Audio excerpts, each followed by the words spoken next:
wa taata mwana wa dadi olunaku olw'eggulo oluvannyuma okulaga ababaka ba palamenti abasinze okumala ebbanga eggwanvu mu palamenti y'eggwanga erya Uganda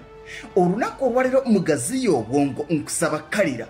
ngenda kulaga baminisita ba President Museveni njogera ku baminisita abajjuvu si ba state minister naye ba cabinet minister abasinga obuto mu kabinenti ye njatandikira ku kifo eky'ekkumi ne minisita ow'ensonga ez'amasannyalaze n'obugagga obw'ensibo Ruth Nankabirwa alina emyaka 56 mu kifo eky'omwenda tujja genda ku minisita ow'ensonga eza ssemateeka n'obwenkanya Nobert Mao alina emyaka 55 mu kifo eky'omunaana mulimu minisita w'ebyobulamu Ruth Acheng alina emyaka 54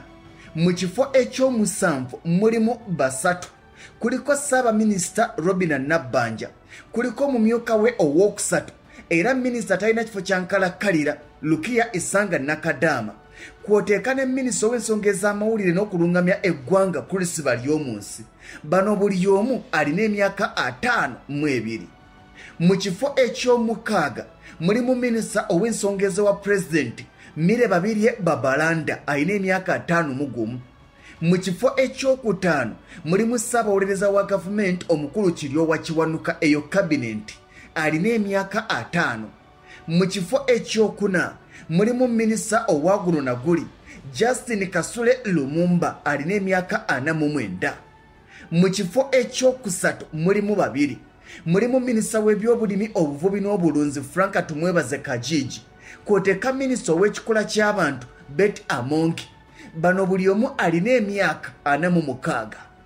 mu kifo ekyokubiri ku baminisita abasinga obuto mu kabinenti ya pulezidenti Yoweri Kaguta Museveni mulimu minisita w'ebyettaka amayumba n'enkulaakulana y'ebibuga Honorable Judith Nabakooba alina emyaka 44 mu kifo ekisooka minisita wa pulezidenti Museveni asinga obuto yani njogera kuba cabinet minister baminisita abajjuvu minisita we asinga obuto ye chief whip oba Nampala Den Samson Obuwa alina emyaka 42 kakati mwana wa taata olunaku olw'enkya ngenda kulaga baminisita ba President Museveni abasinga obukulu.